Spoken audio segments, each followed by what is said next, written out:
आणि तो जयवंत वर्ते. गुजरातीत काय म्हणतात अनेक भाषेचे लोक एकत्र येतात. तर जसं अनेक सुगंधाची म्हणजे वेगवेगळ्या रंगाची फुलं एकत्र आली की कसा आनंद असतो, तसंच अनेक समाज एकत्र येऊन आनंदित दशलक्षण पर्व साजरा केला तर त्यात अधिक आनंद येतो. तर आपल्याला दशलक्षण महापर्वाचं सामान्य स्वरूप आणि त्याचं स्वागत कसं करायचं याचं चिंतन करायचं आहे. पण तत्पूर्वी आपण हे जे तुम्हाला दिनेंद्र आराधना दिलेले त्याच्यातला विनय पाठ इकडं फक्त 2-3 मिनिटात 2-4 मिनिटात आपण पाहू. विनय पाठ हे 9 पान आणि त्याच्यावर 10वं पान काढायचं. हे या 3 विनय पाठ दिलेले आहे.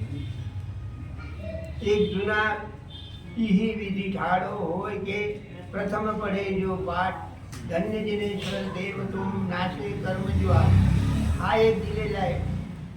आता डॉक्टर साहेबांनी जो लिहिलेला आहे, डॉक्टर हुकुमचंद भारेलजी यांनी त्यांचा विनय पाठ दिलेला आहे. आणि एक विनय पाठ दिलेला आहे राजकुमार शास्त्री दोनागी. असे 3 विनय पाठ दिलेले आहे. मधून मधून हे 3ही विनय पाठ आपण घरी म्हटले तरी चालेल आणि देवदर्शनासाठी म्हटले तरी चालेल. देवस्तुती म्हणून म्हणजे याच्याकडे लक्ष केंद्रित करायचं. तर या विनय पाठातलं डॉक्टर साहेबांनी जो 10 क्रमांकावर जे 5 लब्धी आहे त्याचं स्वरूप सांगितलेलं आहे. तर ते आपल्याला ते म्हणताना लक्षात यावं म्हणून त्याच्याकडे लक्ष केंद्रित करतं. जिनवाणी के मर्म को 11वां छंद. जिनवाणी के मर्म को अरे जानने योग्य ज्ञान प्रगट पर्याय में होवे सबल होवे सहज संयोग. कोणती आहे ही? क्षयक्षम. आपला क्षयक्षम इतका आहे. कसा? जिनवाणी के मर्म को अरे जाणे. जिनवाणीचं मर्म समजून घेण्यासाठी इतका आपला क्षयक्षम आहे. त्याला म्हणतात क्षयक्षम लब्धी. और कशाय मंद हो भाव रे निष्काम एक आत्मा में लगे छोड़ हजारों काम. कोणती लब्धी आहे? विशुद्ध लब्धी. जिनवाणी ऐकण्यासाठी स्वाध्याय करण्यासाठी कशाय कसे पाहिजे? मंद. भाव रे निष्काम. जैन दर्शनाचं सूत्र आहे की करता न धरता कोई हे अनु स्वयं में लीन आहे. मी दुसऱ्याचा करता नाही. भगवानला देखील जैन दर्शनात करता मानत नाही. जे व्यवहारानं स्तुतीमध्ये आलेले स्तुतीमध्ये जे म्हटलेलं असतं ती कशा व्यवहाराची स्तुती असते. निश्चयानं तर भगवान काही करते नाही. ही जैन दर्शनाचा मूळ उद्देश की भगवान करता नाही. या सृष्टीचा कोणी करता धरता नाही. त्या 12 भावनेचंही आर्यनंदी महाराजांच्या भावाने जी 12 भावना लिहिली त्याच्यातही मराठी सुंदर म्हटलेलं आहे. तेही आठवा. आता तिसरी देवगुरु संयोग या जिनवाणी के योग तत्व समन्वय मन लगे और न मन में रोग. कोणती लब्धी आहे? देशना लब्धी. देशना लब्धी सहज संयोग प्राप्त झालेला आहे. कोणाचा? देवगुरु संयोग या जिनवाणी का योग. जिनवाणीचा देवगुरुचा सहज संयोग प्राप्त. तत्व समन्वय मन लगे और न मन में रोग. आणि आपल्या मनात तत्व श्रवण करण्याची मन जागृत झालं पाहिजे. दुसरा काही विकल्प माझ्या ठिकाणी नाही. ही देशना लब्धी. पण देशना लब्धीत या जीवानं आजपर्यंत घेतली नाही. देशना जर घेतली असती तर सर्व समस्या मिटल्या असत्या. आता पुढे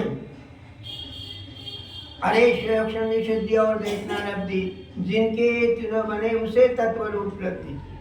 ह्या ज्यांना आहेत त्यांना तत्वाची उपलब्धी होते. आता त्याच्या पुढचं जिनके तीनों आत्म में अधिक रुचि जब जब जब होवे सर्वांग विशेष तरह की योग्यता व लब्धि प्राय. आत्म्यामध्ये रुची विशेष प्रकारची त्याला कोणती लब्धी म्हणतात? प्रायोग्य लब्धी.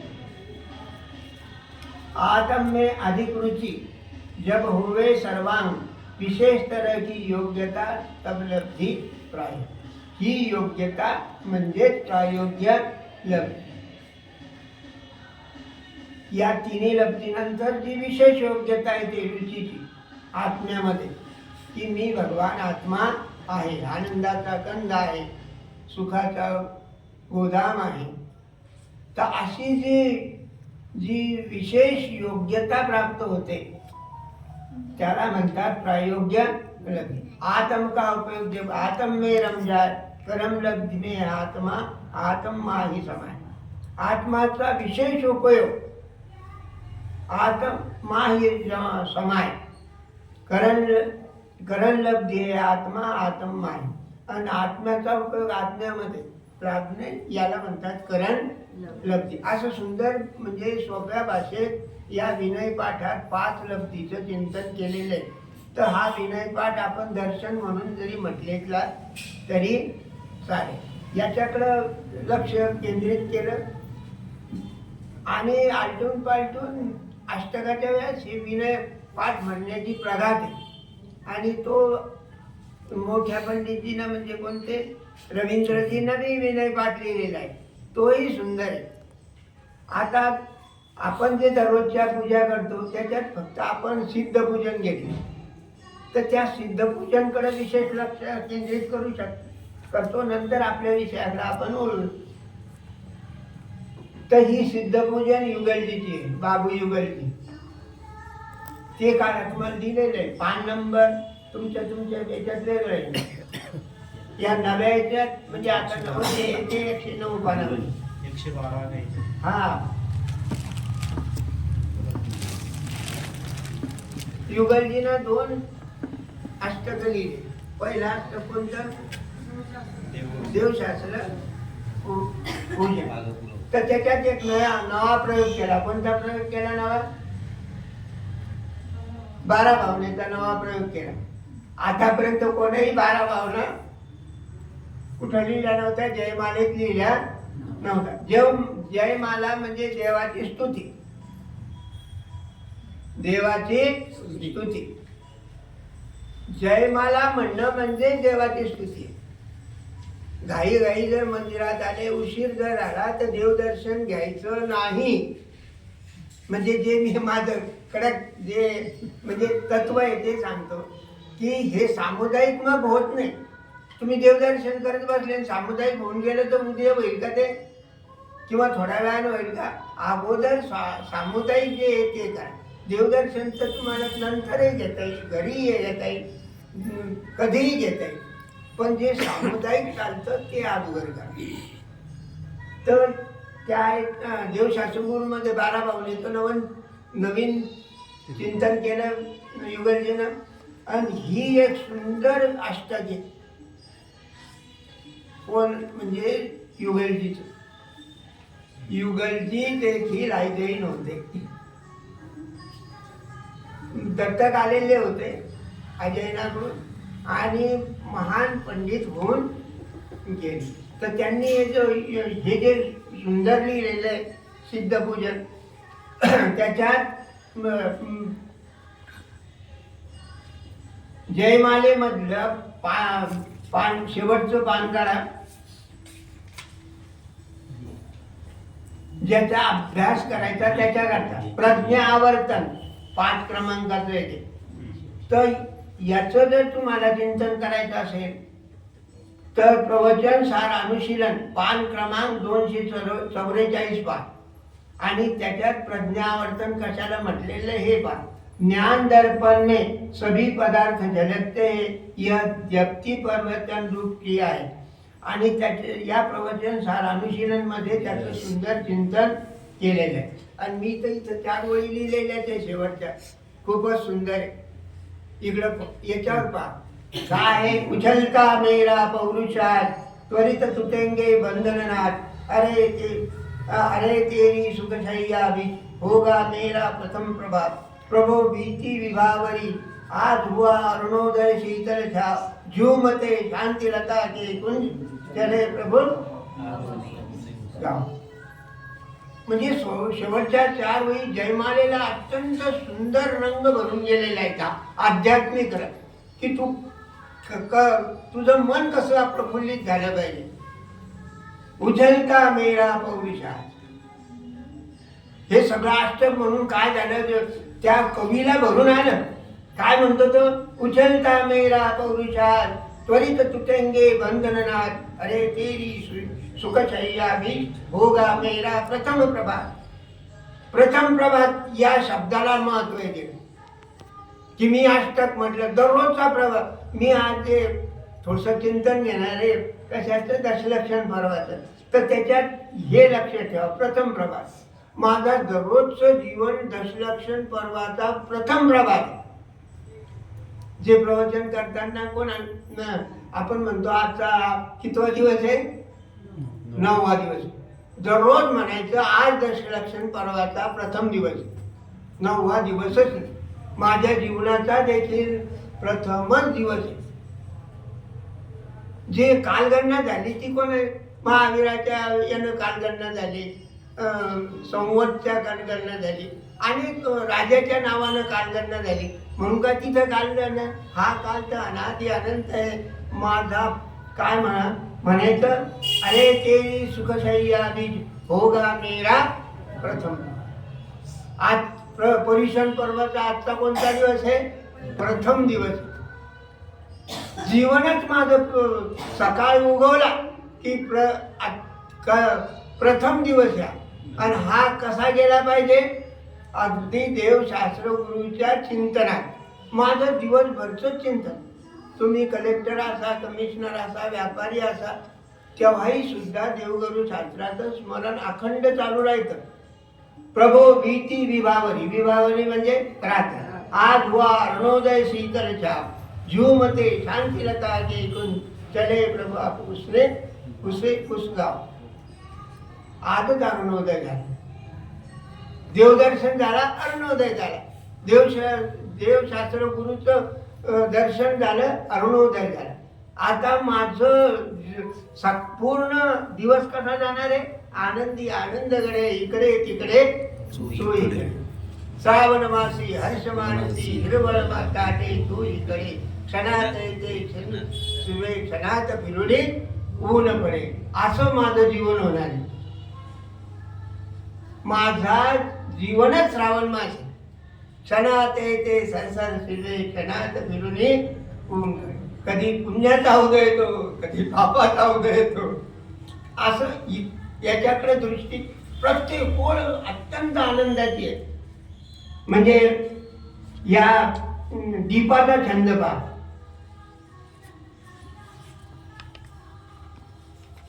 विज्ञान नगर के वैज्ञानिक तेरी प्रयोगशाला विस्मय, कैवल्य कला में उमड़ पड़ा.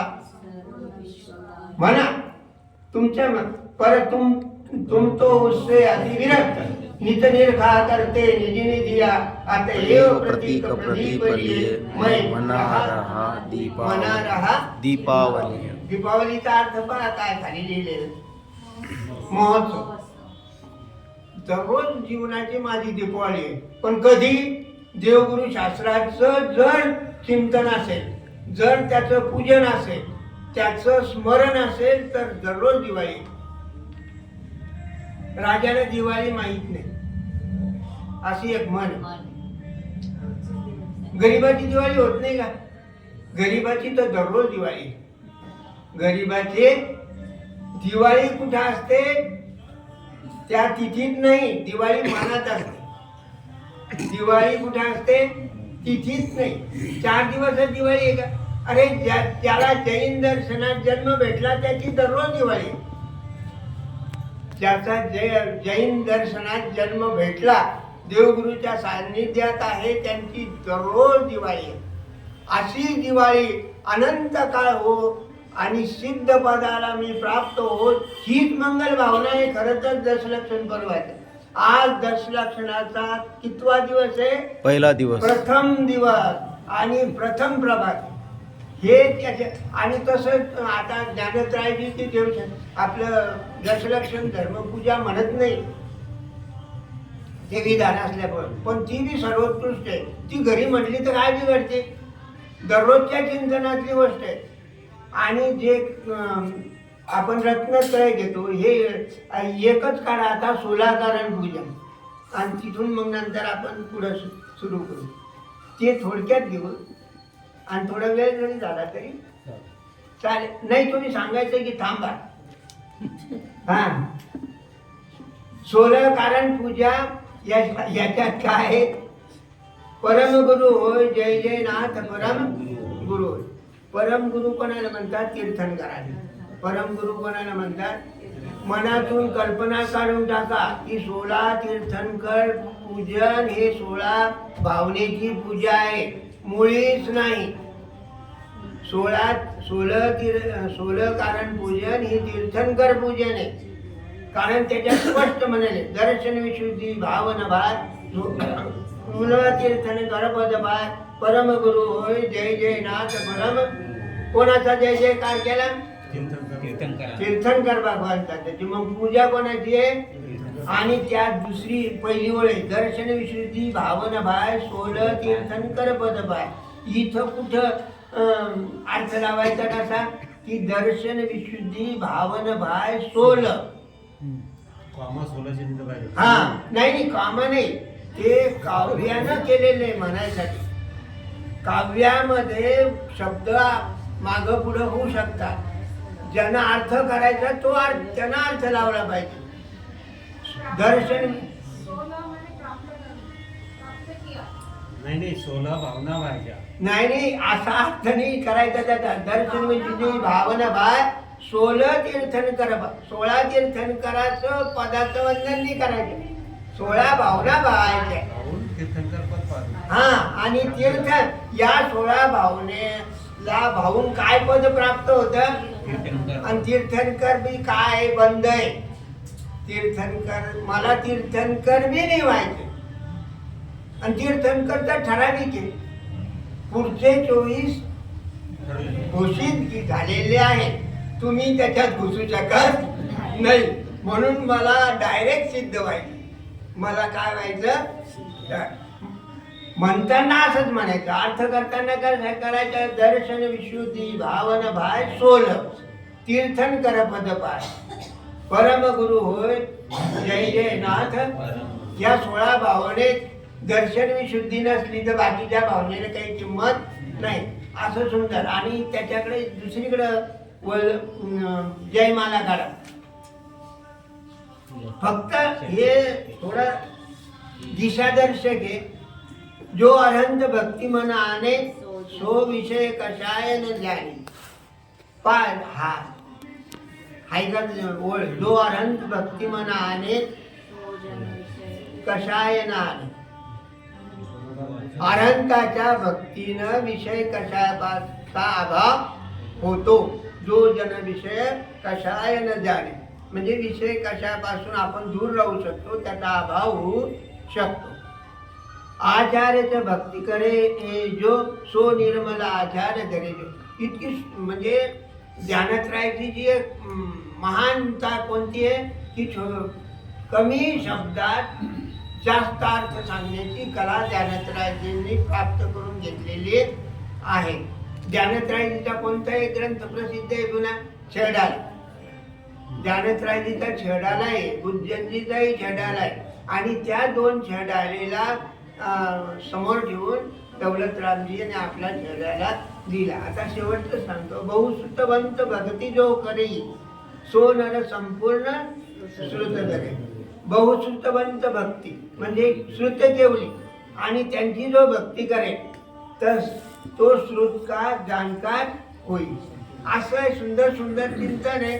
ते म्हणताना आपल्या याच्यात हृदयात भावनेत फल परिणामो का परिणाम सुंदर शुद्ध झाले पाहिजे. असं हे अष्टक म्हणताना दररोजचं पूजाही सुंदर आहे आपलं सगळं आदर्शवत चालतं आणि हे आदर्शवत दशलक्षण महापर्व कसं स्वागत करायचं त्याचं चिंतन आता आपण पाहू. जभी जाग जाओ तभी है सवेरा, जरा भूल की तो है नरकों में बसेरा, जभी जाग जाओ तभी है सवेरा. दशलक्षण महापर्व आले, सकाळ झाली आहे, जागृत व्हा. जेव्हा जाग येईल तेव्हा सकाळ. कोणाची सकाळ 8 वाजता होती, कोणाची 5 वाजता होती. या पर्वात जागृत झाले तर आत्ता सकाळ झाली म्हणून. जसं प्रथम प्रभात आहे तसे सकाळ. माझी प्रभात आता आहे, म्हणजे जेव्हा जागृत झाले तेव्हा प्रभात. सिंह जागा हिरण बाग. सिंह जागी झाल्याबरोबर हिरणाला पळून जा असं म्हणावं लागत नाही. प्रकाश आला अंधकार गेला. प्रकाश आल्याबरोबर अंधकाराला आपलं लावावं लागतं का? नाही, अंधकार आपोआप जातो. देव शास्त्र गुरुच्या सान्निध्यात आपली प्रभात झाली असं समजा. प्रकाश आला, सूर्योदय आला की अंधाराचा अभाव होतो. तसेच आत्मजागृती झाली की आनंदाचा प्रकाश येतो. मिथ्यात्वाचा अंधकार नाहीसा होतो. मिथ्यात्व नाहीसं करायचं नाही. कर्माचा नाश करायचा नाही. कर्माचे जे गीत गायले जातात, कर्म बरा, कर्मानं मला इतके दुःख दिले, ते व्यवहाराचं कथन आहे. म्हणून आत्म्यामध्ये जागृती झाली. आत्म्यामध्ये गेलं की ना कशात मिथ्यात्वाचा अंधार आणि ना कर्माचं काही त्याच्यात हस्तक्षेप.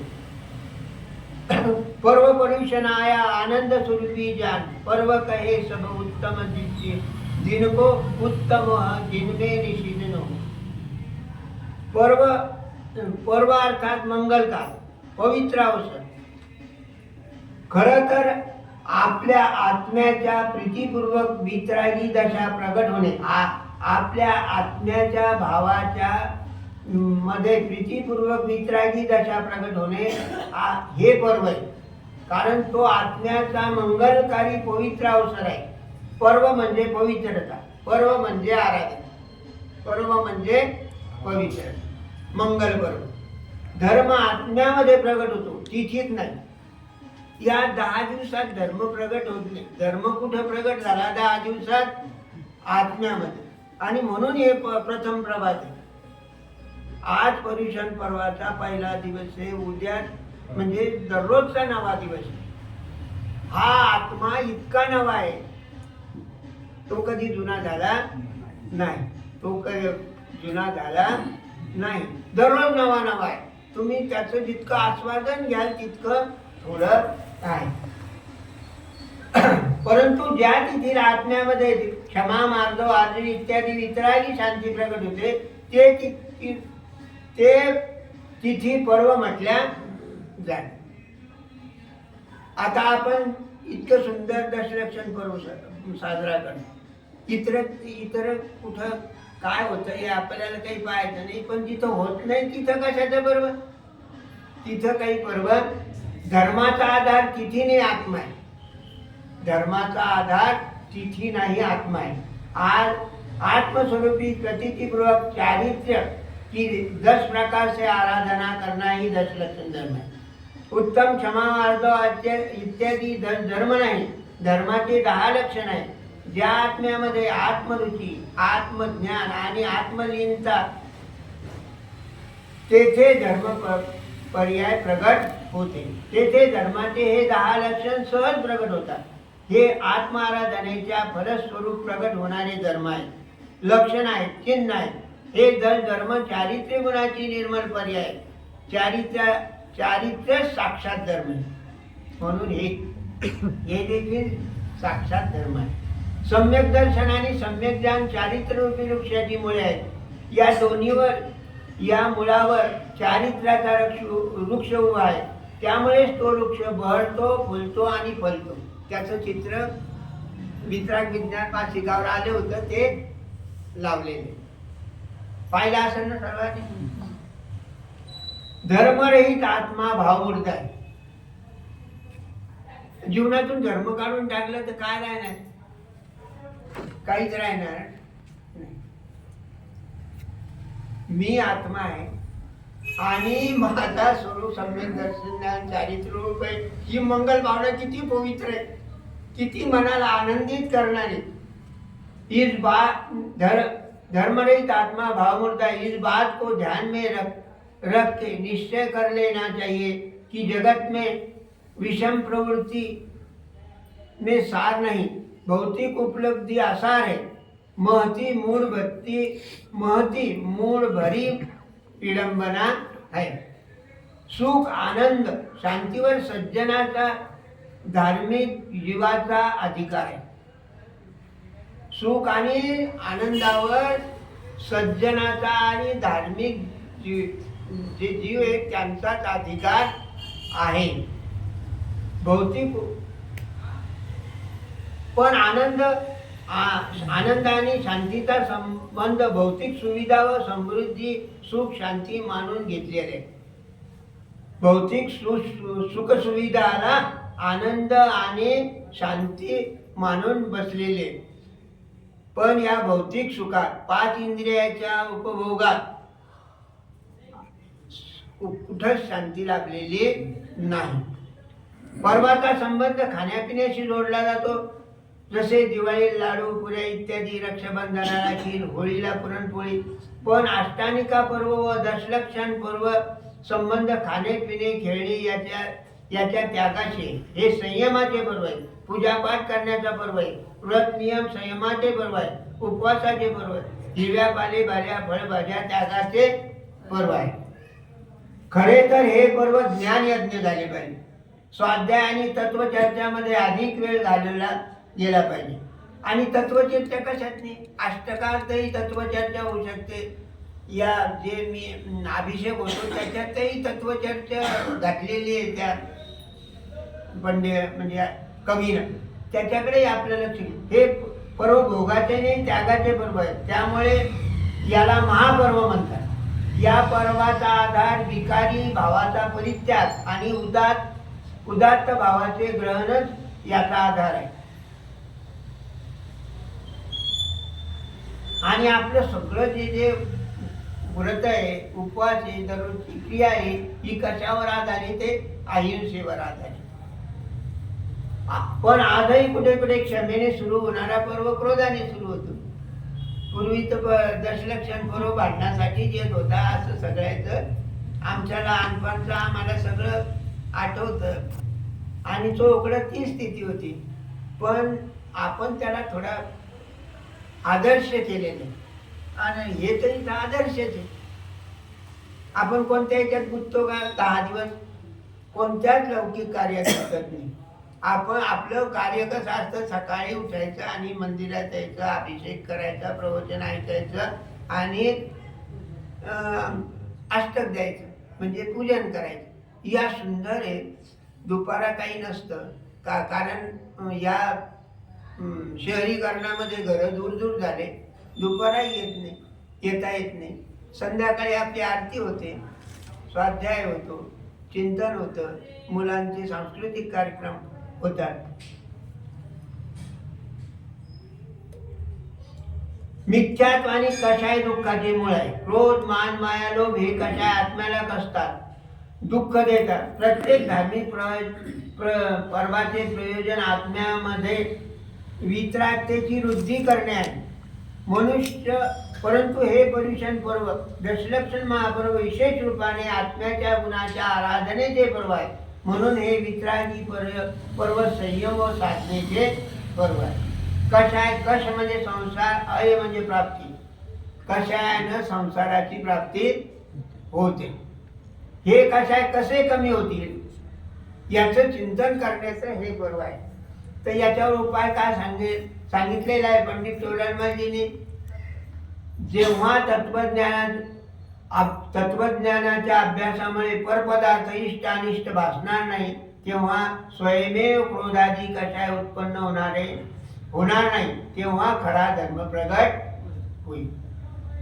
सोपा उपाय पंडित तोडणमलजींनी सांगितलाय.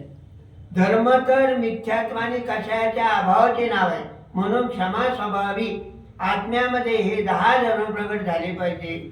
याकरता आत्म्याचा सराव करायचा आहे. त्याकरता हा पर्व ज्ञान यज्ञ झाला पाहिजे. पूजन, स्वाध्याय, तत्वचर्चा, पाठशाळा, त्याबरोबर व्रत, संयम, शील आले पाहिजे, घेतले पाहिजे. म्हणजे व्रत, तप, उपवास हे व्यवहारानं हे निश्चयाला सहकार्य आहे. व्यवहार जिथं निश्चय आहे तिथं व्यवहार. आणि जोपर्यंत निश्चय व्यवहार समजत नाही तोपर्यंत म्हणजे जे चिंतन असतं, कवीचं म्हणा, आचार्याचं म्हणा, त्याचे भावभासन होत नाही. तरी आता जागृत व्हा. जभी जाग जाओ तभी हे सवेरा. मंगलमय पर्व आलेले 10 दिवस आत्महाराज देण्यासाठी पूजन, स्वाध्याय, सामायिक, ध्यान, तत्वचर्चा, व्रत, संयम करूया. कषाय व 5 इंद्रियाच्या भोगापासून दूर राहूया. या सीझनात व्यापार हे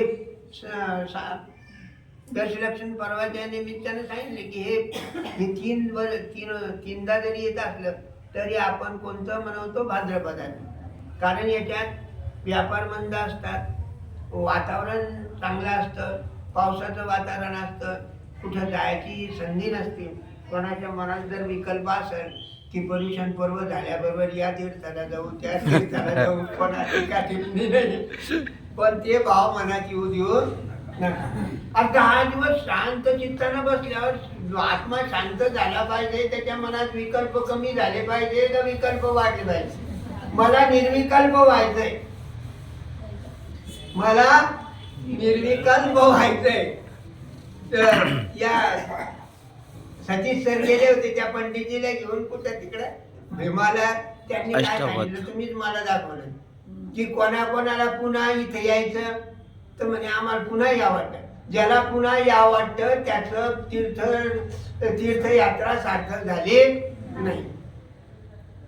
एक नाव घे, एक व्यक्ती होता म्हातारा, म्हणजे मला मरताना शिखरजीला जावं वाटतं. आणि शिखरजी तुझ्या जवळ आहे ना, शिखरजीचीच काय आठवण करतो. त्या शिखरजीत मी सिद्ध होऊन बसली याची आठवण कर. किती सुंदर भाव होते त्याला शिखरजी जावा. अरे जे शिखरजी जाऊन सिद्ध झाले त्या सिद्धाची आठवण कर. आणि त्यांनी सम्यक दर्शन, सम्यक ज्ञान, सम्यक चारित्र्य बा मला तो कुठेच जवळ.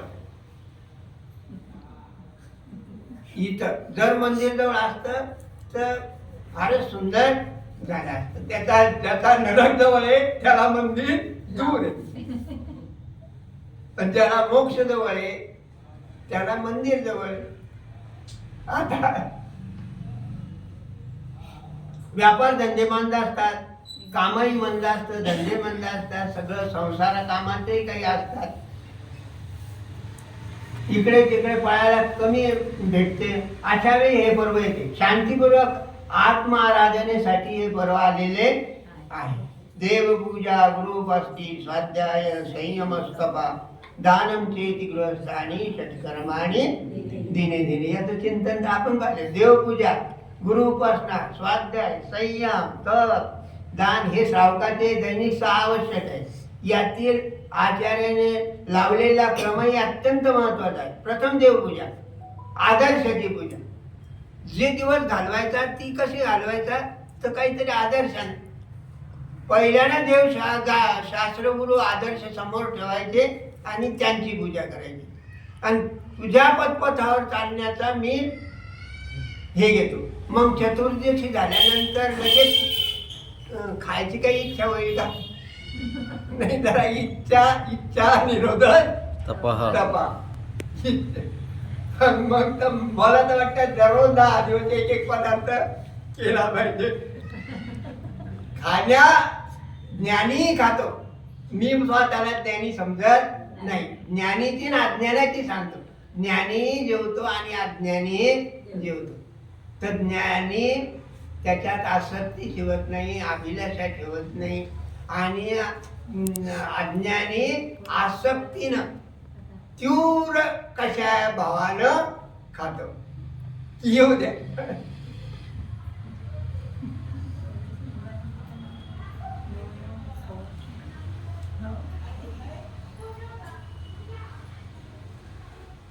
अत्यंत महत्वाचा एक क्रम. प्रथम देवपूजा, आदर्शाची पूजा, त्यांच्या गुणाचा गुण अनुवाद, त्या आरशा स्वतःचे प्रतिबिंबाची ओळख, नंतर गुरु उपासना. या दोघांच्या देवगुरूच्या सान्निध्यात स्वाध्यायाने आत्मालोकन, त्यातून संयम, नंतर तप, नंतर दान. देवपूजा 6 आवश्यक पैकी एक आहे.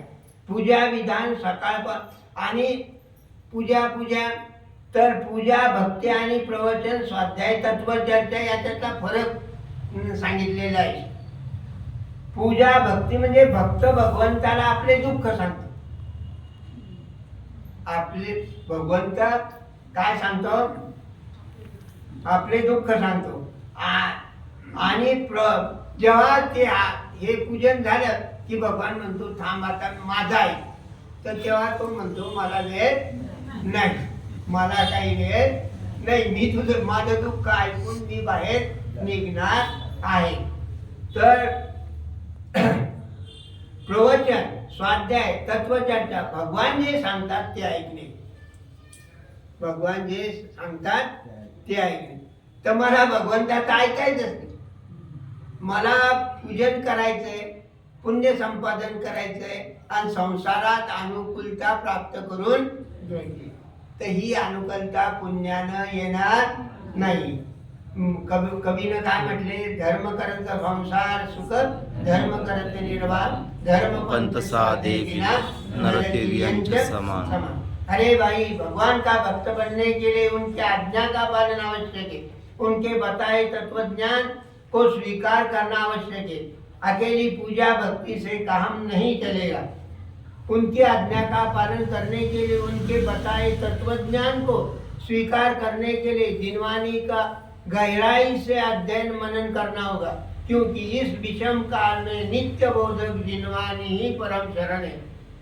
मंदिर लांब झालं, मंदिरात जात आहे, गुरु काही जवळपास नाही. म्हणून नित्य बोधक कोण आहे? जिनवानी. जेव्हा घ्याल तेव्हा की रात्री 2 वाजता काही मंदिर उघडणार आहे तुमच्याकडचं कोणी? पण रात्री 2 वाजता समयसार घेऊन बसलं तरी हे आचार्य कुंद तुमच्याकरता हजर आहे. कधी फोन लावता येतो आचार्य कुंदाला, आचार्य उमा स्वामीला, आचार्य अमृतचंद्राचार्याला, आचार्य नेमीचंद्राचार्याला, इतकंच का आचार्य शांतीसागर महाराजाला, आचार्य आनंदी महाराजांना कधी फोन लावून विचार मी काय करू गुरु? ते सांगते काही करू नको.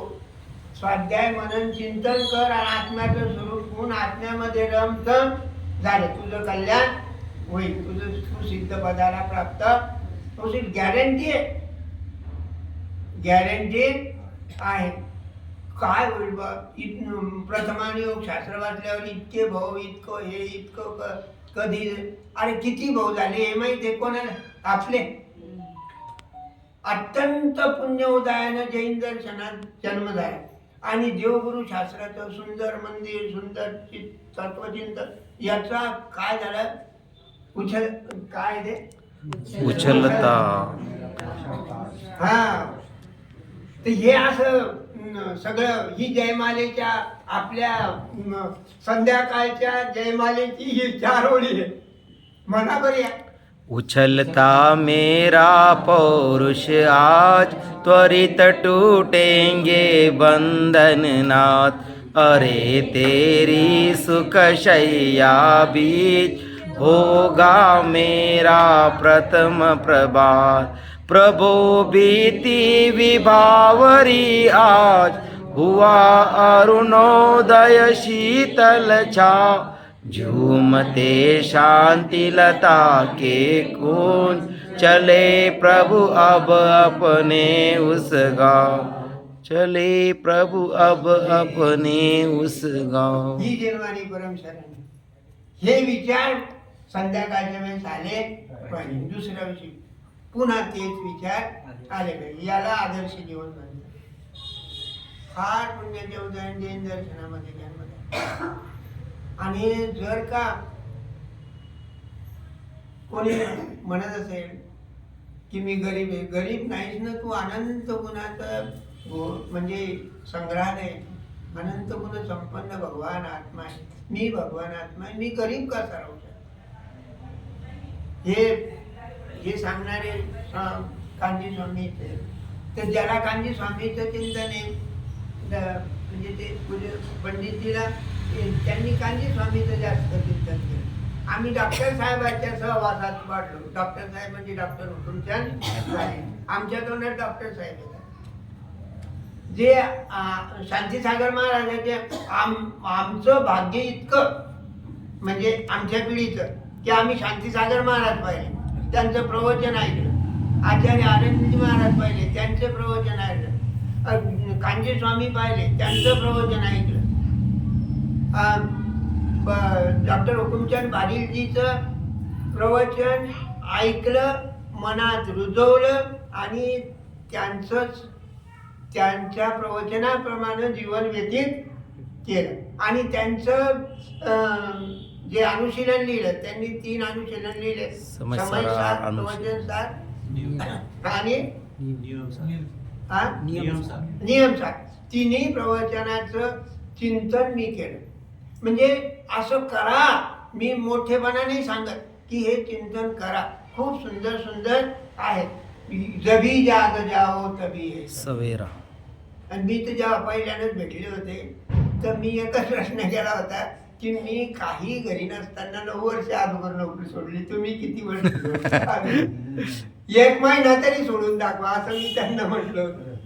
नाही म्हणजे जर इकडे लागायचं असेल तर, नाही तर काही सोडू नका. हे जर उठांग पटांग दुसरे काही कामं करायचे असले तर 1 दिवस नोकरी सोडू नका.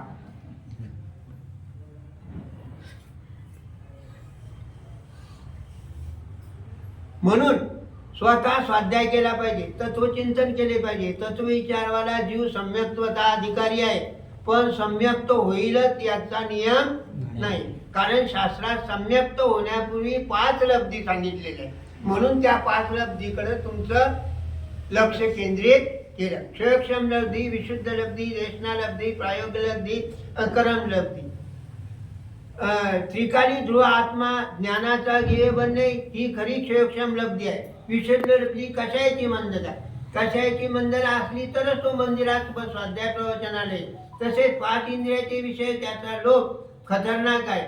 आत्मा के अहित विषय कशा, इनमें मेरी परिणति न जाए. मैं रहूं आप में, आप लीन सो हो निजाती. 5 इंद्रियाचे विषय कशाय हेच आत्म्याचे अहित करणारे आहेत. विषय कशाच्या लोभाने तो पर्वामध्ये देखील मंदिरात येत नाही. कधी 5 इंद्रियाच्या विषयांच्या भोगातली तर कधी विषय सामग्री साहित्य जोडण्यात लागलेला असतो. त्यामुळे आत्म्याचे स्वचे कार्य करण्यात त्याला वेळ नसतो. सीझन संपून गेल्यावर कमाई होत नाही. कितीपर्यंत घ्यायचं पहा. 10 मिनिट. सीझन संपून गेल्याने कमाई होत नाही. हे भव्य जीवानो, हे महापर्व, मंगल पर्व, मंगल अवसर हा सीझन आहे. जैन कुल, उत्तम आरोग्य, जिनवाणी, देवशास्त्र, गुरु सीझन आहे. हे मृग नक्षत्र आहे. पाऊस पडत आहे. आता पेरणी केली तर पीक छान येईल. मृगातील पेरणी साधते. श्रद्धा, ज्ञान, चारित्र्याचे बीज शुद्ध चैतन्यामध्ये पेरावे लागते, तेव्हा ते अंकुरित होते. श्रद्धा, ज्ञान, चारित्र्याचे बीज कुठे पेरावे लागते? शुद्ध चैतन्यामध्ये, तेव्हा ते अंकुरित होते. सीझन मध्ये झोपला तर झोपला. चिडिया चुक गई खेत. चिमण्यानं सगळं शेत खाल्ल्यावर राखण कशाचं करणार आहे? तू राखण करायची गरजच नाही. हे महापर्व सीझन आहे. पुरुषार्थाचा, आत्मपुरुषार्थाचा, पुरुषार्थाचा पर्व आहे. पुरुषार्थाचा, आत्मपुरुषार्थाचा पर्व आहे. पुरुषार्थ हा कशाचा गुण आहे? वीर्य गुणाचा, आत्म्याचा गुण आहे. म्हणून उपदेशही पुरुषार्थ करा असं सांगतात. पुरुषार्थ करा असं सांगतात. तर आचार्य तर म्हणतात संसारातील तुझा पुरुषार्थ नपुसक आहे. जन्म ज्या आईवडिलाच्या पोटी घेतला तो का पुरुषार्थाने घेतला का? जसा झाला तसा झाला. बहीण निवडली नाही, भाऊ निवडला नाही. आणि आताचे तरुण किंवा मुली मुलगी नाही तर मुलगा निवडण्याचा प्रयत्न करतात आणि त्याच्यातच गुंततात. तेही तुझ्या हाती नाही. जसं भेटल तसं स्वीकारावं लागतं. नाहीतर आतापर्यंत सगळे ते संसार सुखाचे झाले असते. जे निवडलं जे भेटलं ते, आणि जी आपल्याला हवी होती ती भेटली नसेल कदाचित, आणि मग आपण समाधानी वाटलो की भेटली तिच्यानं किंवा तो भेटला त्याच्यानं समाधान मानलं असं. म्हणजे हे तुझ्या हातात नाही. तर त्या युट्यूबवर तर सुंदर येतात. तो विचारतो मी लग्न करू का नको, तर काय म्हणते ती, आनंदच आनंद काय कामाचा, आनंदच आनंद काय कामाचा, आणि दुःख भोगण्यासाठी लग्न कर, असा त्याचा अर्थ आहे.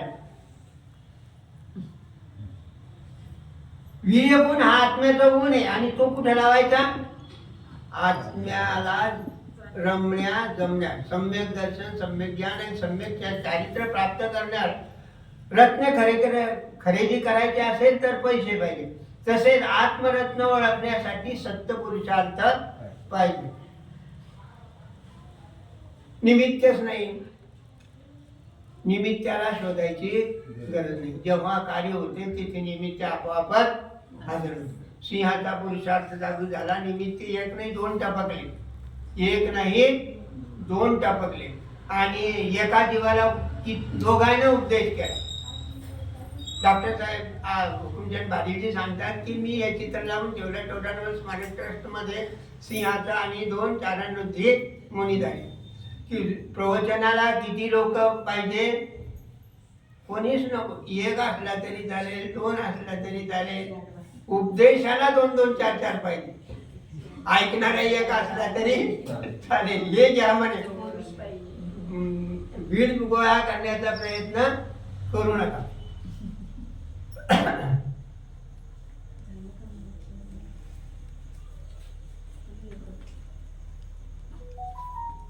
मिथ्यात्वामुळे दुःखी नाही. कशामुळे दुःखी आहे? तू आपल्याला परिपूर्ण आनंदरूप अनुभवले नाही म्हणून दुःखी आहे.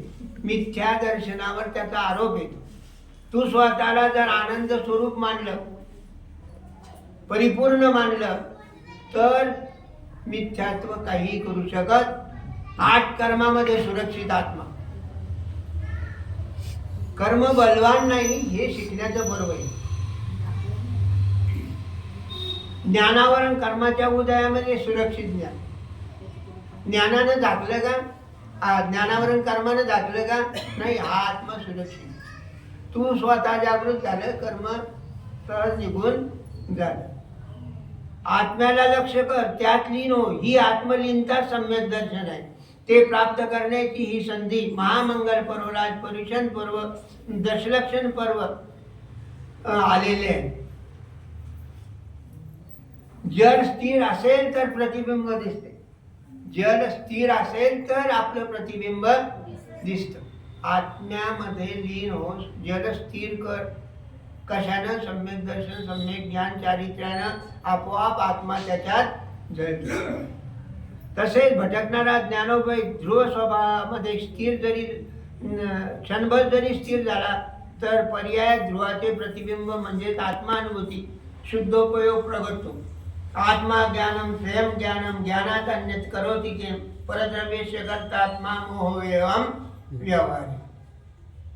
आत्मा स्वयं ज्ञान रूप आहे. ज्ञानाशिवाय दुसरे काय करतो? काहीच करीत नाही. आत्मा परद्रव्याचा करता आहे. ही व्यवहारिक जीवाची काय आहे? भूल आहे. आता काही 2-3 पानं बाजूला करतो आणि शेवटच्या पानावर येतो. हे सुंदर पर्व आहे, हे शरीर सुंदर करण्याचं पर्व नाही. हे सुंदर हे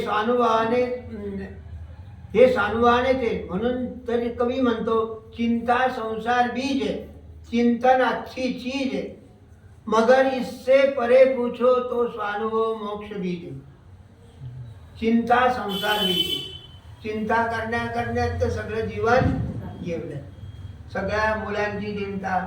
शिशुपणी बहु वाटे, क्रीडनी प्रेम मोठे, तरुणपणी नराला कामिनी ब्रह्म वाटे, जरटपणी सुतांची काळजी व्यर्थ वाही, गमविवय परी नाठवे शेष. गमविवय वाट नाठवे वीतराग शाही. पितराग भगवान आठवत नाही. सगळी चिंता. म्हणून चिंता संसार आहे, चिंतनाची चीज आहे. पण जर कवी म्हणतो, मला जर विचारात तर काय स्वानुभवच मोक्ष आहे. स्वानुभवच मोक्ष आहे.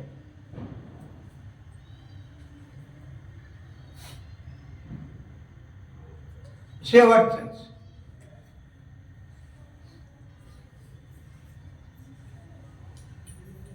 हे आत्म्याचे स्वचे कार्य या भावात संपन्न करायचे असेल तर पर्युषण पर्व असे साजरे करा की स्व आत्म्याला होश आला पाहिजे. कवी म्हणतो, महको तो ऐसे महको, फुलो की बेहोश, फुलो को भी होश आ जाए.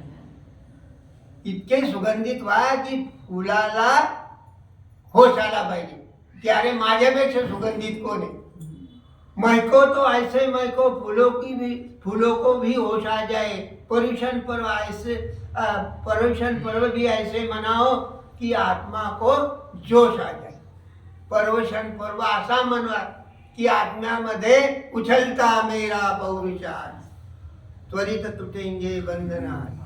असं पर्युषण पर्व साजरं झालं पाहिजे. म्हणून जे पूर्वी राजे लोक दरबारात यायचे तेव्हा काय म्हणायचं, सावधान बा दब्बा मुली जा, होशियार निगाह रखो, महाराज आ रहे हैं. तर आपण त्याच शब्दात म्हणून, सावधान बा दब्बा मुलाहिजा, होशियार निगाह रखो, महाराजाधिराज महापर्व पर्युषण पर्व आ रहा हो. जय बोल महावीर भगवान की जय.